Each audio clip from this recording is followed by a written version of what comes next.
시사해설입니다. 지금 시카고의 여름이 한창입니다. 시카고의 여름 하면은 대부분 레이크 미시간을 떠올릴 수가 있습니다. 이 호수는 시카고의 젖줄이라고 볼 수가 있습니다.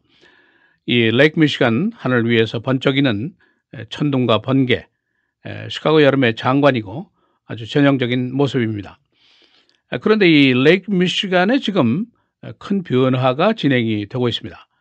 어제 시카고 트리뷴이 여기에 대한 긴 기사를 게재했는데 오늘 이 내용을 요약해서 전해드릴까 합니다. 이 큰 변화는 무엇이냐면은 미시간 호수의 수위가 크게 상승하고 있다는 겁니다. 이 미시간 호수는 지난 15년 동안 수위가 계속 내려가서 많은 사람들이 걱정을 해왔는데 왜 갑자기 상승하고 있는 것일까? 또 그 상승이 가져오는 우리 삶의 전반적인 영향은 어떤 것일까? 그런 질문이 제기가 되고 있습니다. 이 전문적인 그 얘기를 한 사람들이 국립해양환경청, 육군공병대 그리고 생태계 전문가들의 의견이 종합이 된 이야기입니다. 이 레이크 미시간의 수위가 지금 2013년 1월보다 3피트나 상승을 했습니다.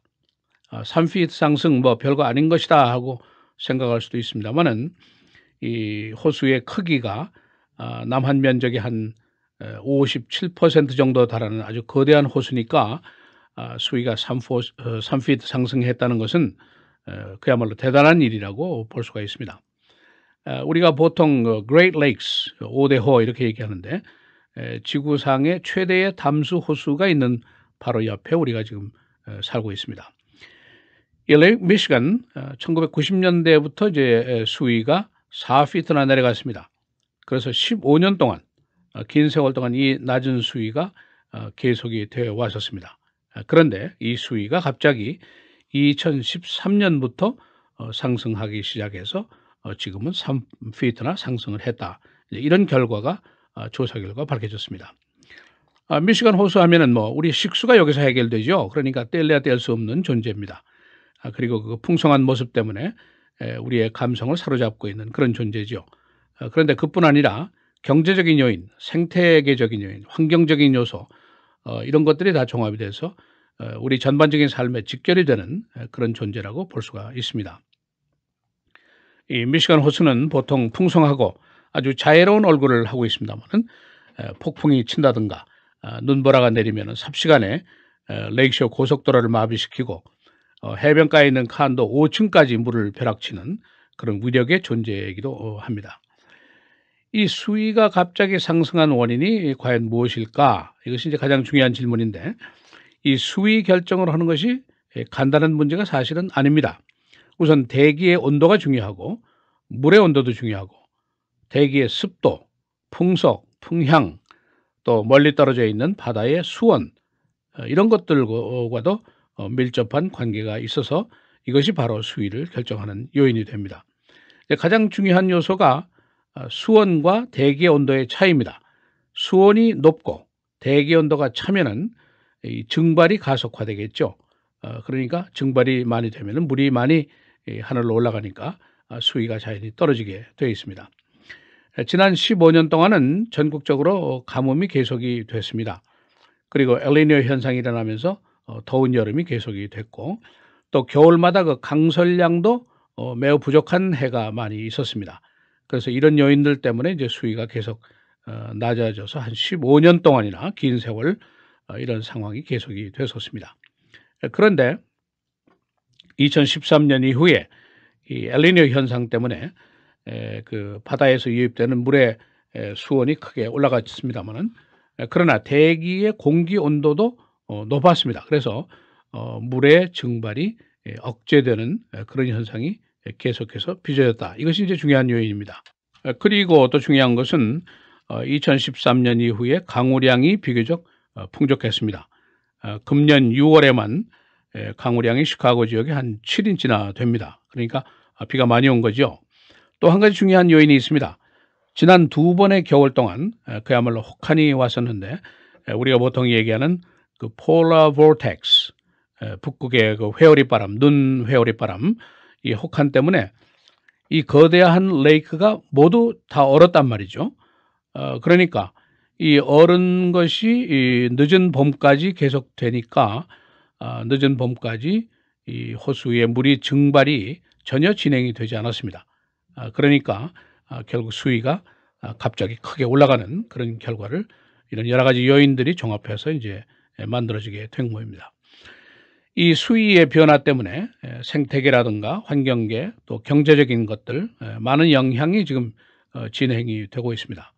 우선 이제 경제적인 요인을 보면은 레이크 미시간의 이제 거대한 강철 산업 또 건축 산업의 원자재들이 수송이 됩니다. 우리가 자주 이걸 볼 수는 없습니다만은 많은 배들이 이런 그 원자재들을 수송하고 있죠. 그런데 이게 수심이 1피트 달라짐에 따라서 화물이 270톤의 적재량이 달라지게 된다는 것이 전문가들의 얘기입니다.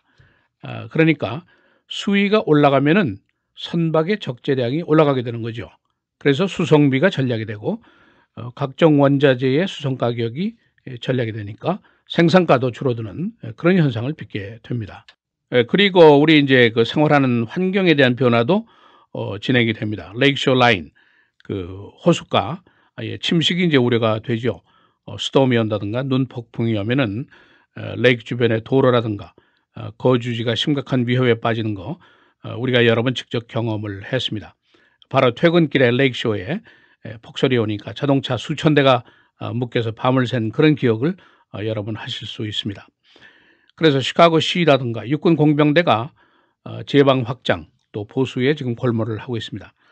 특히 금년에 이제 개통이 된 것들이 시카고 리버에 시민 휴식처들이 몇 개 개통이 됐고 그리고 몬트루스하고 어빙 파크 비치도 이제 보수가 됐고 또 풀러턴의 제방 보수 공사도 이제 진행이 됐죠. 그래서 이제 레이크쇼어 하이웨이 교통도 좀 더 주의를 기울여야 되고 시카고 남쪽에 있는 여러 그 비치도 조심스럽게 지금 경계가 되고 있습니다. 또 한 가지 중요한 영향은 생태계 영향입니다. 수위가 올라가면은 습지가 늘어나게 됩니다. 그래서 소위 wetland라고 그러는데 이것이 늘어나면은 파이크라든가 이런 어족도 증가를 하게 됩니다. 그래서 레이크의 어족이 더 늘어나게 된다는 거 이런 생태계 변화도 예상이 됩니다. 또 한 가지 중요한 것은 그 조류, 물새들의 그 바시알리즘이라고 하는 게 있는데 일종의 이게 독서입니다. 그 원인은 아직 전혀 알 수가 없는데 수위가 내려갈 때마다 갈매기라든가 물새들이라든가 이런 물새들의 사망률이 올라가더라. 그런 현상이 나와 있습니다. 일종의 식중독의 독소가 나오기 때문인 것인데 아직도 확실한 원인은 규명이 되지 않았습니다. 단지 생태계 변화 또 이 조류에 의한 전염병이라든가 여기에 대한 그 위험성도 늘어나고 있다는 거 이런 이제 생태계 변화도 예상이 되고 있습니다. 이 참고로 레이크 미시간 면적이 얼마냐 여기에 대해서 이제 우리가 여러 가지 다른 얘기들을 많이 하고 있는데 제가 참고 자료를 보고 말씀을 드립니다. 레이크 미시간의 면적이 57,000 평방킬로미터입니다. 그리고 남한의 면적이 99,000여 평방킬로미터입니다. 그러니까 미시간 호수가 남한 면적 크기 한 57% 정도에 해당한다. 이렇게 보면은 이것이 정답입니다. 지금 진행되는 여러 가지 변화들 우리의 이해력이라든가 우리의 감각 또 우리의 능력으로는 다 이해를 할 수 없는 일들입니다. 광범위하게 강력하게 지금 진행이 되는 현상을 제가 말씀을 드리고 여러분들이 지금 보고 계십니다. 그냥 겸허하게 창조주의 전능하심으로 기억을 하실 수가 있습니다. 이 시카고의 여름 언제나 아름답습니다. 혹독한 겨울이 있기 때문에 더욱 여름이 아름다운 것이 아닌가 그런 생각도 해봅니다. 오늘도 지금 스톰주의보가 내려져 있습니다만은 오늘 같은 날 비발디의 4개 중에 여름을 한번 들어보시는 것도 좋겠고 조지 거쉬인의 포기와 베이스 중에 Summertime 이런 음악도 들으시면서 여름의 낭만을 만끽하시는 것도 좋은 일이라고 생각이 됩니다. 시사해설 김정일입니다.